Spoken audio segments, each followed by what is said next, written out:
اشرفیہ ہے باغ ہمارا، ہم سب اس کے پھول، ہماری منزل عشق رسول، ہماری منزل عشق رسول۔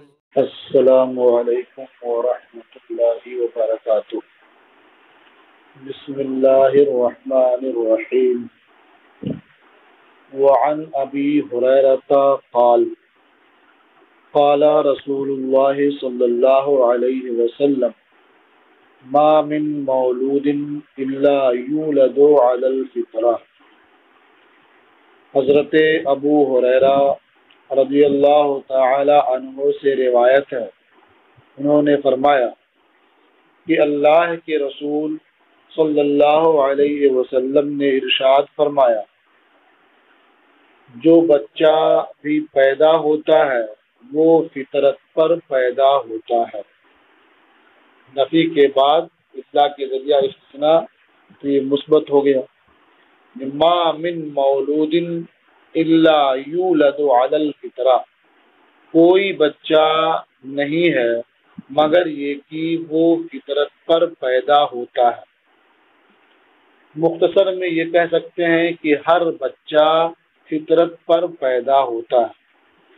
فطرت کا معنی ہے ابتدا، یا فطرت کے معنی ہے اختراع۔ فطرت اس حالت کو کہتے ہیں جس پر کوئی پیدا ہو۔ یہاں مراد وہ حالت ہے جو قبول دین کی صلاحیت رکھتی ہے۔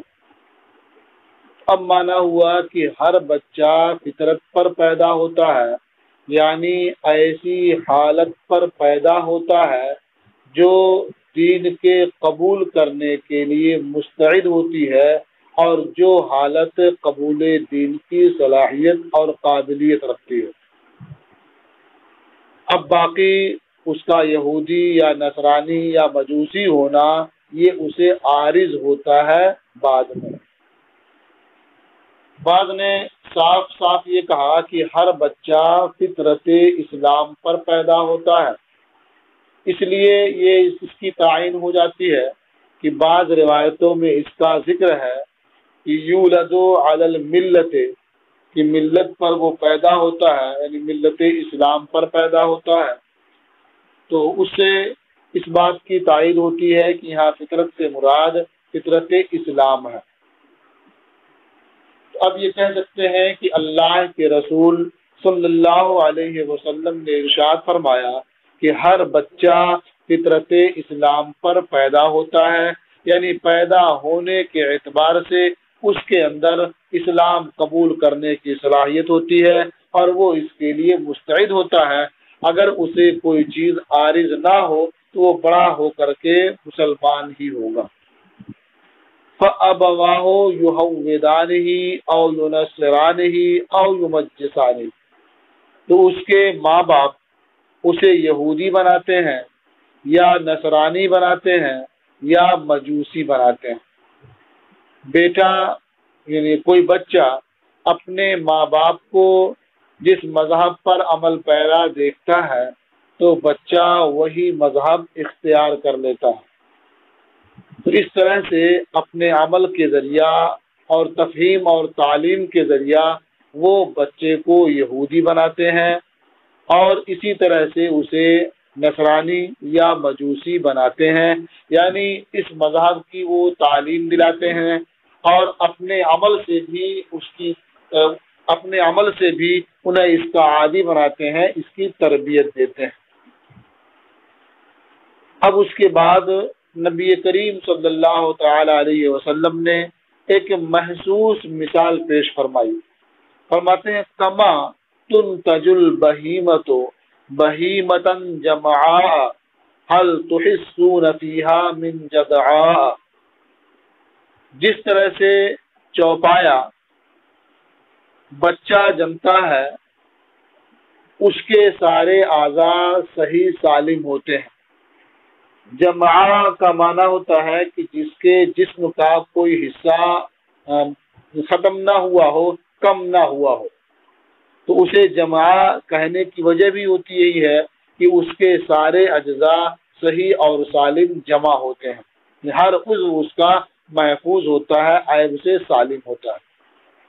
تو جس طرح سے چوپایا کوئی بچہ جنتا ہے تو وہ بچہ سالم اور صحیح اعضاء والا ہوتا ہے، اس کے کان کٹے ہوئے نہیں ہوتے ہیں، اس کے ہاتھ کٹے ہوئے نہیں ہوتے ہیں، اس کا ہونٹ کٹا ہوا نہیں ہوتا ہے۔ حل تحسون فیہا من جدعا، کیا تم اس چوپائے کے بچے میں کسی طرح کا کان کٹا ہوا پاتے ہو، محسوس کرتے ہو؟ جدعا کہتے ہیں کہ جس کے کان کو کاٹ لیا گیا ہو۔ ثم یقول، پھر نبی کریم صلی اللہ تعالی علیہ وسلم ارشاد فرماتے ہیں، فطرت اللہ التی فطر الناس علیہا، اللہ کی فطرت کو لازم پکڑو جس پر اس نے لوگوں کو پیدا فرمایا، جس فطرت پر، جس قابلیت اور صلاحیت پر اس نے لوگوں کو پیدا کیا ہے، اسی فطرت اور اسی صلاحیت قابلیت کو لازم پکڑو۔ لا تبدیل لخلق اللہ، اللہ کی بنائی ہوئی چیز میں تبدیلی نہیں، تبدیلی نہ کرو۔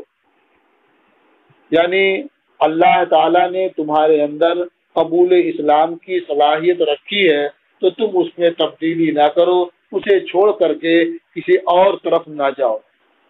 ذالک الدین القیم، یہی سیدھا دین ہے۔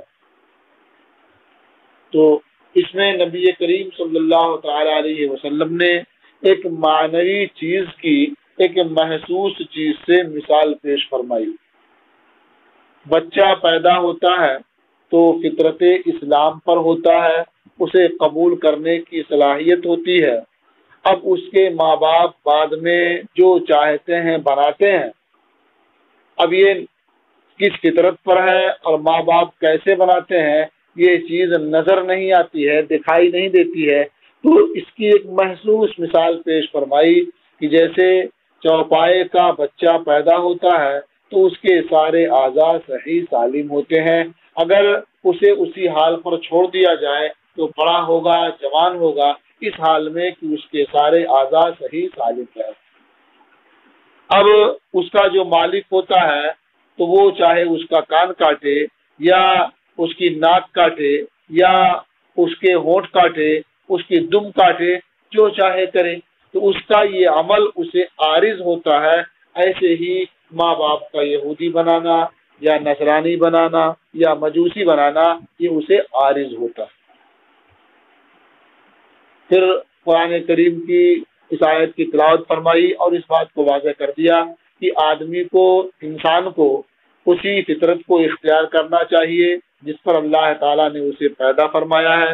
اللہ تعالیٰ کی بنائی ہوئی چیز کو بدلنا نہیں چاہیے۔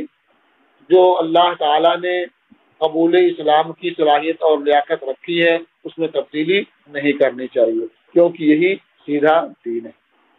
متفق علیہ، یہ حدیث متفق علیہ۔ وعن ابی موسیٰ قال، اور حضرت ابو موسیٰ سے روایت ہے، انہوں نے فرمایا، قام فینا رسول اللہ صلی اللہ علیہ وسلم بخمس کلمات، اللہ کے رسول صلی اللہ علیہ وسلم ہمارے درمیان 5 باتوں کے ساتھ کھڑے ہوئے، یعنی ہمیں خطبہ دینے کے لیے کھڑے ہوئے، اس خطبے میں 5 باتیں آپ نے ارشاد فرمائیں۔ فقالا، تو فرمایا، ان اللہ لا ینام ولا ينبغي له ان ینام۔ پہلی چیز ارشاد فرمائی کہ بے شک اللہ تعالی سوتا نہیں ہے۔ جو یہاں کلمات کہا گیا ہے، یہاں کلمات سے مراد وہ نحوی کلمہ نہیں ہے، بلکہ کلمہ ہے جو کلام کو بھی شامل ہوتا ہے۔ یہاں اردو میں کہہ سکتے ہیں کہ 5 طرح کی بات بتانے کے لیے سرکار ہمارے درمیان کھڑے ہوئے، 5 قسم کی باتیں ہمیں بتائیں۔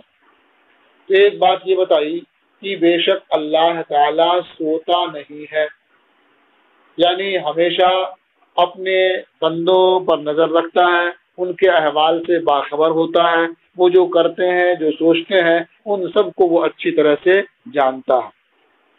اب یہاں ایک شبہ یہ تھا کہ سوتا نہیں ہے لیکن سونا اس کے لیے ممکن ہو، سونا اس کے لیے جائز ہو، تو دوسری بات ارشاد فرمائی ولا ينبغي له ان ينام، اور سونا اس کے شایان شان بھی نہیں ہے، سونا اس کے لیے زیبا نہیں ہے، مناسب نہیں ہے، یعنی اللہ تعالیٰ اس سے پاک ہے، نیند اس کے لیے ممکن ہی نہیں ہے۔ یہ دو باتیں ہو گئی۔ یخفض القسط ویرفعہ، اور وہ روزی تنگ کرتا ہے اور کشادہ کرتا ہے۔ قسط مانا ہوا روزی، وہ روزی کو پست کرتا ہے اور بلند کرتا ہے۔ روزی کے پست کرنے کا مطلب اس میں تنگی پیدا فرماتا ہے، اور روزی کے بلند کرنے کا مطلب ہے اس میں کشادگی پیدا فرماتا ہے۔ تیسرا عمل ہو گیا، تیسرا کلمہ ہو گیا۔ چوتھی بات بتائی یرفع الیہ عمل اللیل قبل عمل النہار، رات کا عمل اس کی بارگاہ میں پیش کیا جاتا ہے دن کے عمل سے پہلے، یعنی دن کا عمل شروع ہونے سے پہلے ہی رات کا عمل پیش کر دیا جاتا ہے، یا دن کا عمل پیش کیے جانے سے پہلے ہی رات کا عمل پیش کر دیا جاتا ہے۔ وہ عمل النہار قبل عمل اللیل، اور دن کا عمل پیش کیا جاتا ہے رات کے عمل سے پہلے۔ ان دونوں کا حاصل یہ ہوا کہ اللہ تعالیٰ نے فرشتوں کو مقرر کر رکھا ہے، اور وہ بندوں کے سارے اعمال رب کی بارگاہ میں پہنچاتے رہتے ہیں، اور اس میں کسی طرح کی کوئی کوتاہی روا نہیں رکھتے۔ دن کا عمل ختم ہوا تو رات کا عمل شروع ہونے سے پہلے پہلے دن کا عمل وہ رب کی بارگاہ میں پہنچا دیتے ہیں۔ اسی طرح سے رات کا عمل دن کا عمل شروع ہونے سے پہلے پہلے رات کا عمل رب کی بارگاہ میں پہنچا دیتے ہیں، یا تو شروع ہونے سے پہلے ہی پہنچا دیتے ہیں، یا یہ ہے کہ اس عمل کے پیش کرنے کا موقع آنے سے پہلے اسے پہنچا دیتے ہیں۔ حجابہ النور، اللہ تعالیٰ کا حجاب نور ہے، یعنی اس کی ذات پر نور کا حجاب ہے جس کی وجہ سے کوئی اسے دیکھ نہیں سکتا ہے۔ اگر اللہ تبارک و تعالی اپنے اس نوری حجاب کو ہٹا دے، لو کشفہ، اگر اللہ تبارک و تعالی اپنی ذات کے حجاب نوری کو ہٹا دے، لأحرقت سبحات وجہہ منتہا الیہ بصرہ من خلقہ، تو ضرور اس کی ذات کے انوار اس کی مخلوق میں سے ان سب کو جلا دیں جس تک اس کی نگاہ پہنچے۔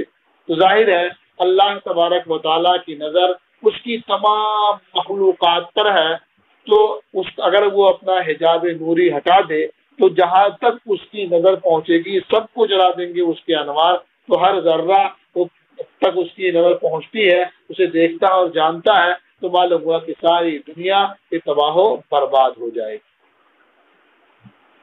رواہ مسلم، اسے امام مسلم نے روایت کیا ہے۔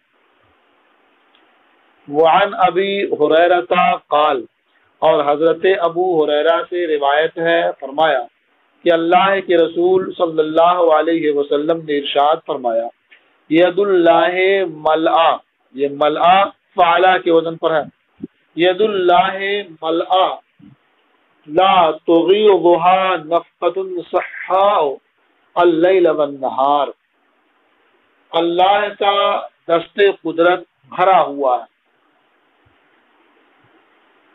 رات اور دن میں لگاتار خرچ کرنا اسے کم نہیں کرتا، لا تغیضها، اسے کم نہیں کرتا ہے، اللہ کے ہاتھ کو خالی نہیں کرتا ہے، اس میں کوئی کمی پیدا نہیں کرتا ہے۔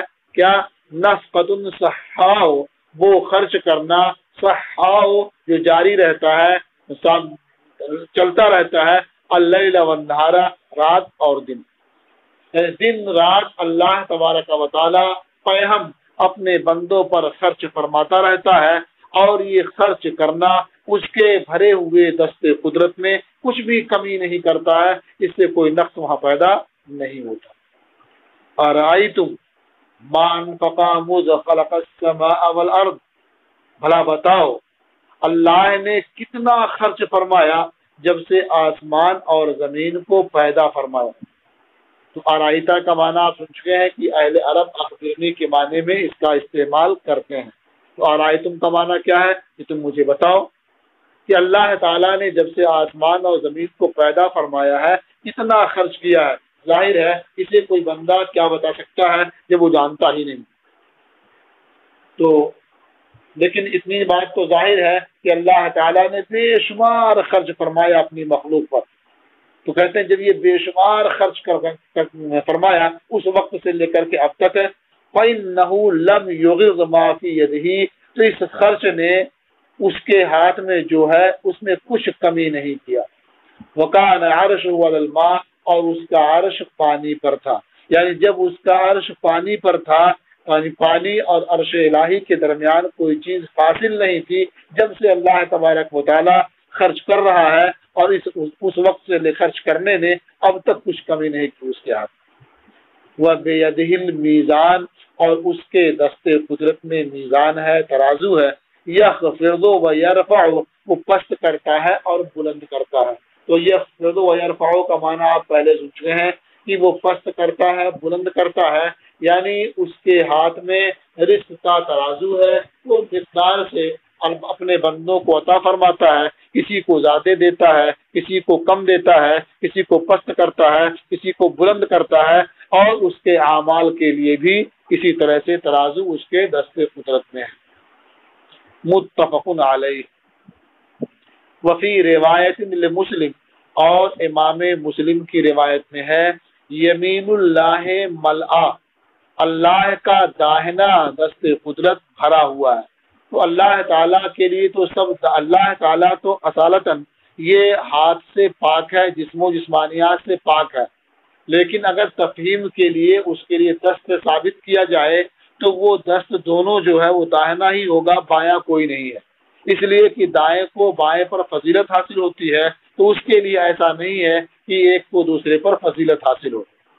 تو سرے سے اللہ تبارک و تعالی دست سے پاک ہے، لیکن یہاں داہنا بتانا اس کی فضیلت کو بیان کرنے کے لیے. قال ابن نمیر نے فرمایا ملآنو صحاؤ لا یغیظها شیء اللیل والنہار، یعنی اس روایت میں ملآ ہے جو آپ نے اوپر پڑھی، اور ابن نمیر کی روایت میں ملآنو ہے. اور کچھ الفاظ بدلے ہوئے ہیں، اس میں ہے نفقۃ صحاء اللیل والنہار، اور اس میں ہے صحاء لا یغیظها شیء اللیل والنہار. تو الفاظ وہاں بدلے ہوئے ہیں، مفہوم تقریباً وہی ہے. اور ابن نمیر نے فرمایا کہ اللہ کا دست قدرت ہے، یہ جاری ہے، عطا کر رہا ہے لگاتار، اور رات دن خرچ کرنے میں کوئی چیز اسے کم نہیں کر رہی ہے.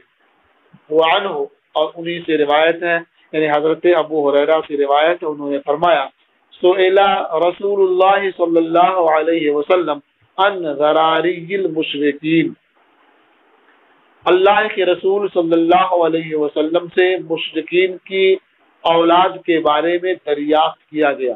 ذراری ذریت کی جمع. تو اللہ کے رسول صلی اللہ علیہ وسلم سے مشرکین کی اولاد کے بارے میں سوال کیا گیا، یعنی وہ جنت میں جائیں گے یا جہنم میں جائیں گے. تو اللہ کے رسول صلی اللہ علیہ وسلم نے ارشاد فرمایا اللہ اعلم بما كانوا عاملین، اللہ خوب جانتا ہے جو وہ کرنے والے تھے. یعنی اللہ کے رسول صلی اللہ علیہ وسلم نے ان کے بارے میں کوئی بہت واضح اور یقینی بات ارشاد نہیں فرمائی، بلکہ فرمایا اللہ اعلم، یعنی اللہ خوب جانتا ہے جو وہ کرنے والے تھے. اس لیے مشرکین کی اولاد کے بارے میں مختلف اقوال ہوئے. مثلا ایک قول یہ ہے کہ مشرکین کی اولاد، مشرکین کے بچے یہ جہنم میں جائیں گے اپنے ماں باپ کے تابع ہونے کی وجہ سے. ایک قول یہ ہے کہ ان کے بچے جنت میں جائیں گے اس لیے کہ ان کا اپنا کوئی گناہ نہیں ہے، یہ مکلف ہی نہیں تھے، تو اللہ تبارک و تعالی بغیر گناہ کے عذاب نہیں دے گا، وہ جنت میں جائیں گے. یہ بھی کہا گیا کہ وہ آراف میں رہیں گے، یعنی نہ جنت میں جائیں گے نہ جہنم میں جائیں گے، اس لیے کہ نہ تو انہوں نے نیک کام کیا ہے کہ جنت میں جائیں اور نہ برا کام کیا کہ جہنم میں جائیں، تو وہ آراف میں رہیں گے، درمیان میں رہیں گے. بعض نے کہا کہ ان کے بارے میں توقفی بہتر ہے، کچھ نہ کہا جائے یہ کہاں رہیں گے، جنت میں یا جہنم میں یا آراف میں، بلکہ توقف کیا جائے. یہ اس وقت کی بات ہے جب تک حضور نبی کریم صلی اللہ تعالی علیہ وسلم نے ان کے بچوں کے بارے میں واضح طور پر ارشاد نہیں فرمایا تھا، لیکن جو یہ کہا جاتا ہے کہ راجح یہ ہے کہ ان کے بچے جنت میں جائیں گے اور جنتیوں کے خادم ہوں گے، تو اس میں کوئی تعارض نہیں ہے، اس لیے کہ بعد میں اللہ رب العزت نے اپنے محبوب صلی اللہ علیہ وسلم کو ان کے حالات سے باخبر کیا، تو سرکار نے ارشاد فرمایا کہ وہ جنت میں جائیں گے اور مسلمانوں کے خادم ہوں گے، جنتیوں کے خادم ہوں گے۔ تو اس طرح سے دونوں میں تعارض نہیں ہے، یہ پہلے کا ہے تو اللہ کے رسول نے ان کے بارے میں کچھ واضح اور صاف نہیں ارشاد فرمایا تھا، اور جو بعد میں ارشاد فرمایا تو اس سے ایسا کہنا یہ ظاہر ہے۔ یہ بھی کہا گیا جس کا یہاں بیان ہے کہ ان کے بچے کہاں جائیں گے، تو آ گیا کہ اللہ تبارک و تعالیٰ خوب جانتا ہے کہ اگر وہ زندہ رہتے لمبی عمر پاتے تو کیا کرتے، اگر وہ زندہ رہتے لمبی عمر پاتے اور نیک کام کرتے ایمان لاتے تو وہ جنت میں جائیں گے، اور اگر وہ زندہ رہتے اور برے کام کر کے ایمان نہ لاتے تو وہ جہنم میں جائیں گے۔ لیکن اس پر بھی وہی کلام کیا گیا کہ اللہ تبارک و تعالیٰ کی شان سے یہ بعید ہے کہ بغیر کسی گناہ کے اللہ تعالیٰ کسی کو جہنم میں داخل فرمائے۔ اور اس کے علاوہ اس پر اعتراض یہ بھی ہے کہ اگر یہ کہا جائے کہ اللہ تعالیٰ جانتا کہ وہ کیا کرتے جب ان کا انتقال بچپن میں ہو گیا، اس کا مطلب اللہ تعالیٰ کے علم میں یہی ہے کہ وہ بچپن ہی میں مر جائیں گے، آگے جب وہ زندہ ہی نہیں رہیں گے تو ان کے کرنے کا سوال ہی کیا پیدا ہوتا ہے۔ متفق علیہ، یہ حدیث متفق علیہ۔ الفصل الثانی عن عبادۃ بن الصامت قال، دوسری فصل یعنی ایمان بالقدر کی یہ دوسری فصل ہے۔ حضرت عبادہ ابن صامت سے روایت ہے، انہوں نے فرمایا قال رسول اللہ صلی اللہ علیہ وسلم ان اول ما خلق اللہ القلم، اللہ کے رسول صلی اللہ علیہ وسلم نے ارشاد فرمایا بے شک پہلی چیز جو اللہ تعالی نے پیدا فرمائی وہ قلم ہے۔ فقال له اکتب، واللہ نے قلم سے فرمایا لکھ۔ قال ما اکتب، قلم نے عرض کیا کیا لکھوں؟ قال، اللہ نے فرمایا اکتب القدر، تقدیر لکھ۔ فکتب ما کان وما ہوا کائن الابد، تو قلم نے لکھ دیا وہ سب جو ہو چکا اور وہ سب جو ابد تک ہونے والا ہے۔ یہ ابد ازل کے مقابلے میں ہے۔ تو اس میں جو اللہ کے رسول صلی اللہ علیہ وسلم نے فرمایا کہ اول ما خلق اللہ القلم، یہاں اول سے مراد یہ اولیت اضافیہ ہے، یعنی اضافی اولیت ہے یہ، ورنہ حقیقی اولیت وہ ہے کہ اللہ تعالیٰ نے سب سے پہلے اپنے نبی کے نور کو پیدا کیا، جو حدیث میں ہے کہ اول ما خلق اللہ نوری، اللہ نے سب سے پہلے میرا نور پیدا فرمایا۔ تو وہ اولیت وہاں حقیقی ہے اور یہاں اولیت اضافی ہے، اس لیے دونوں کے اول کہنے میں کوئی تعارض نہیں ہوگا۔ اور آگے جو فرمایا فَكَتَبَ مَا كَانَ، تو قلم نے لکھ دیا جو کچھ ہوا، تو اس وقت تو کوئی چیز تھی ہی نہیں، پھر جو ہوا اس کے لکھنے کا کیا مطلب ہے؟ تو اس سلسلے میں فرمایا گیا کہ یہاں ما کانا سے مراد یہ ہے کہ نبی کریم صلی اللہ تعالی علیہ وسلم نے یہ خبر دی اپنے زمانے کے اعتبار سے اور اپنے حال کے اعتبار سے، یعنی آج سے پہلے جو کچھ ہو چکا ہے وہ سب قلم نے اسی وقت لکھ دیا تھا، اور ابد تک جو کچھ ابھی ہونا باقی ہے اسے بھی قلم نے اسی وقت لکھ دیا تھا۔ رواہ ترمذی وقال ھذا حدیث غریب اسنادا، اسے امام ترمذی نے روایت کیا اور فرمایا کہ یہ حدیث غریب ہے سند کے اعتبار سے۔ وان مسلم ابن یسار قال، اور مسلم ابن یسار سے روایت ہے، انہوں نے کہا سئل عمر بن الخطاب عن هذه الآیہ، حضرت عمر ابن خطاب سے اس آیت کے بارے میں دریافت کیا گیا۔ وَإِذْ أَخَذَ رَبُّكَ مِنْ بَنِي آدَمَ مِنْ ظُهُورِهِمْ وَذُرِّيَّتَهُمْ، اور یاد کرو جب تمہارے رب نے اولاد آدم کی پشت سے ان کی نسل نکالی، یعنی حضرت آدم علیہ السلام کی اولاد کی پشتوں سے ان کی نسلوں کو نکالا، تو اس کا مطلب کیا ہے، اس کے بارے میں کیا فرماتے ہیں؟ قال عمر، تو حضرت عمر نے فرمایا سمعت رسول اللہ صلی اللہ علیہ وسلم یسأل عنہا، میں نے سنا اللہ کے رسول صلی اللہ علیہ وسلم سے اس آیت کے بارے میں سوال کیا جا رہا ہے۔ وقال، تو سرکار نے جواب میں ارشاد فرمایا، ان اللہ خلق آدم، بے شک اللہ تعالی نے آدم علیہ السلام کو پیدا فرمایا، ثم مسح ظہرہ بیمینہ، پھر اپنا داہنا دست قدرت ان کی پشت پر پھیرا، فاستخرج منہ ذریۃ، تو اس میں سے کچھ ضروریت نکالی، اس میں سے ان کی کچھ اولادیں نکالی، کچھ نسلیں نکالی۔ وقال، تو اللہ تعالی نے فرمایا خلقت ہؤلاء للجنہ، میں نے ان سب کو جنت کے لیے پیدا کیا۔ وبعمل اہل الجنت یعملون، اور وہ سب اہل جنت کے عمل سے آراستہ ہوں گے، اہل جنت کا عمل کریں گے۔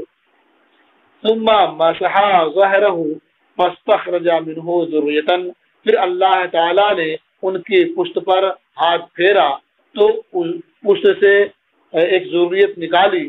وقال، تو فرمایا خلقت ہؤلاء للنار، میں نے ان سب کو جہنم کے لیے پیدا کیا۔ وبعمل اہل النار یعملون، اور یہ اہل نار کا عمل کریں گے۔ فقال رجل ففیما العمل یا رسول اللہ، تو ایک شخص نے عرض کیا، اے اللہ کے رسول، تو عمل کس چیز میں رہا؟ یعنی اللہ تعالیٰ نے جسے جنت کے لیے پیدا کیا ہے وہ جنت کے کام کرے گا، جنت میں جائے گا، جسے جہنم کے لیے پیدا کیا ہے وہ جہنم کے کام کرے گا، جہنم میں جائے گا۔ تو پھر ہم لوگوں کے عمل کا کیا معاملہ ہے، یہ عمل سے کیا فائدہ ہوگا؟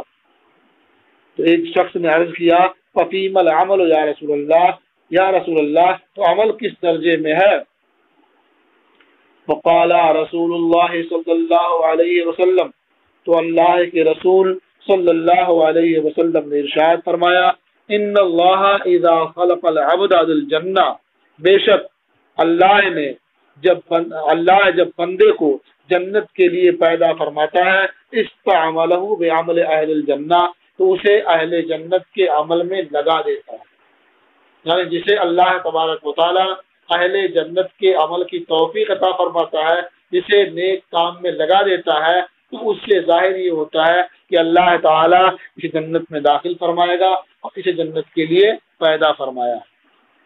حتی یموت علی عمل من اعمال اہل الجنہ، یہاں تک کہ وہ بندہ اہل جنت کے اعمال میں سے کسی عمل پر فوت ہوتا ہے، اس کا انتقال ہوتا ہے، وہ مر جاتا ہے۔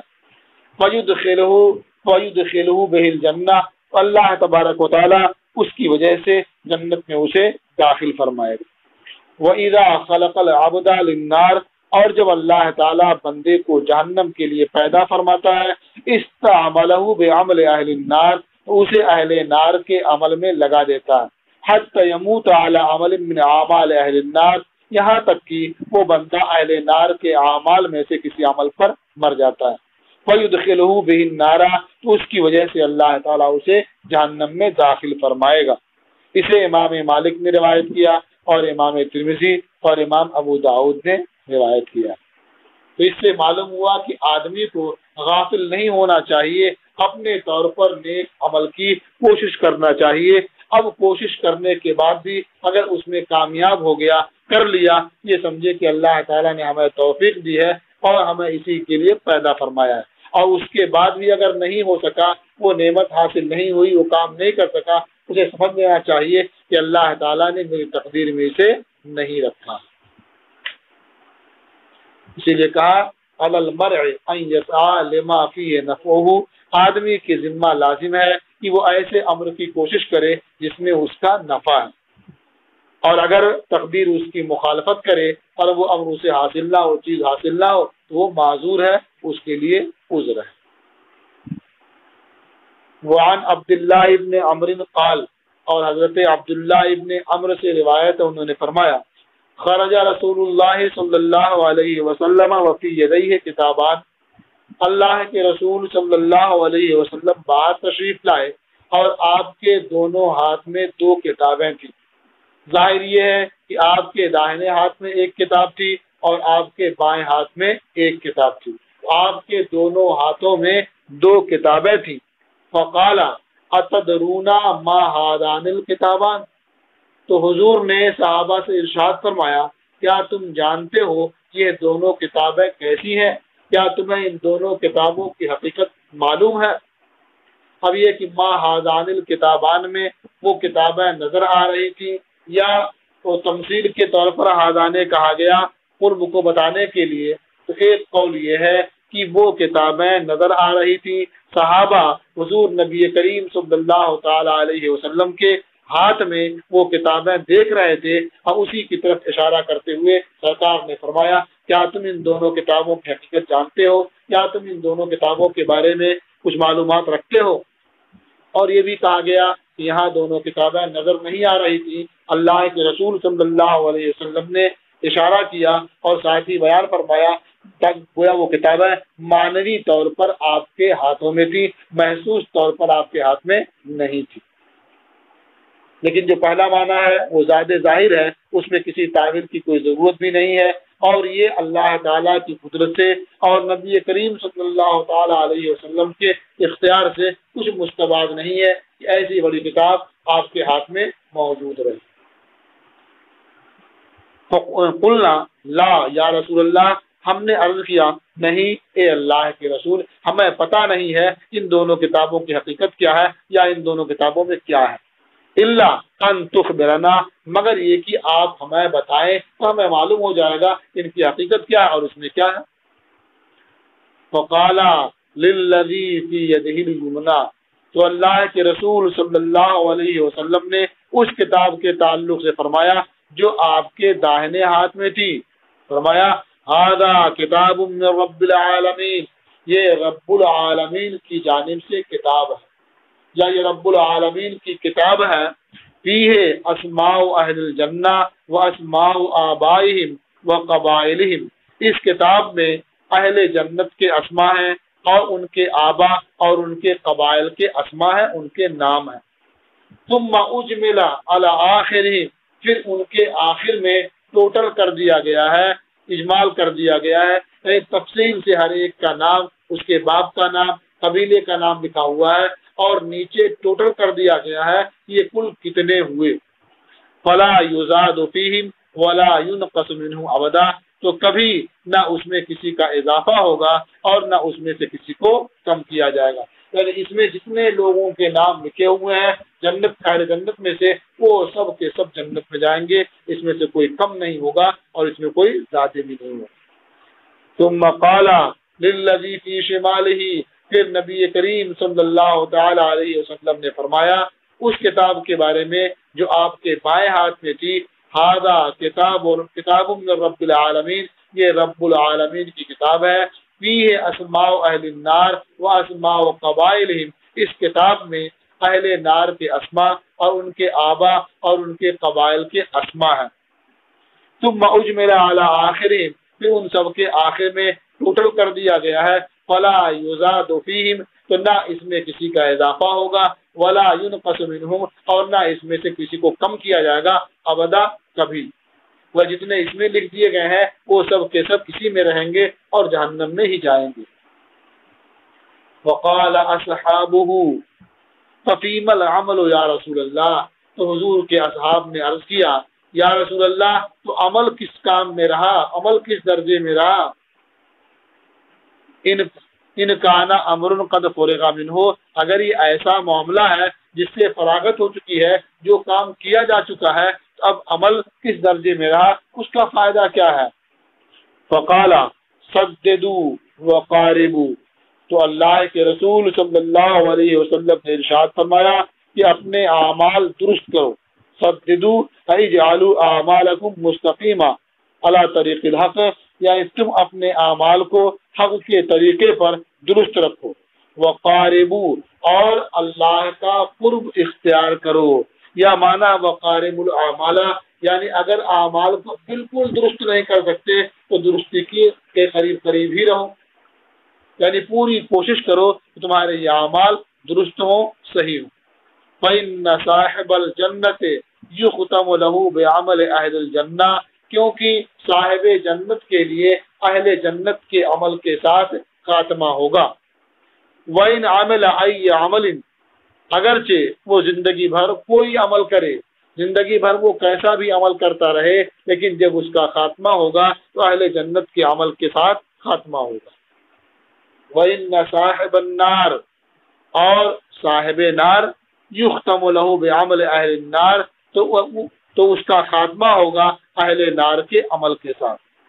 وَإِنْ عَمِلَ أَيَّ عَمَلٍ، اگرچہ وہ کوئی سا بھی عمل کرتا رہے، یعنی زندگی بھر کوئی عمل کرے، لیکن اگر وہ اہل نار سے ہے تو اہل نار کے عمل پر اس کا خاتمہ ہوگا۔ ثم قال رسول اللہ صلی اللہ علیہ وسلم بیدہ، پھر اللہ کے رسول صلی اللہ علیہ وسلم نے اپنے دونوں ہاتھوں سے اشارہ کیا، فَنَبَذَهُمَا، اشارہ کیا تو ان دونوں کتابوں کو ڈال دیا۔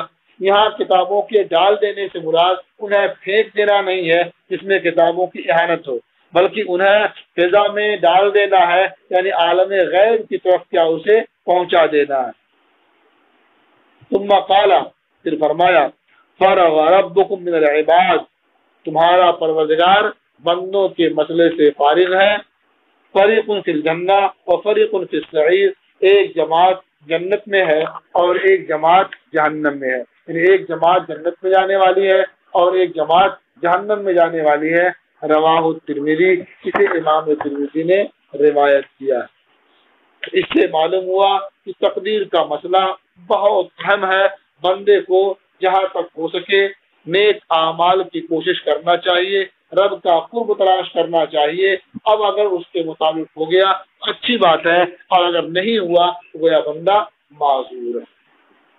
یہ صفحہ نمبر 31 ختم ہوا اور آپ کا سبق بھی تمام ہوا۔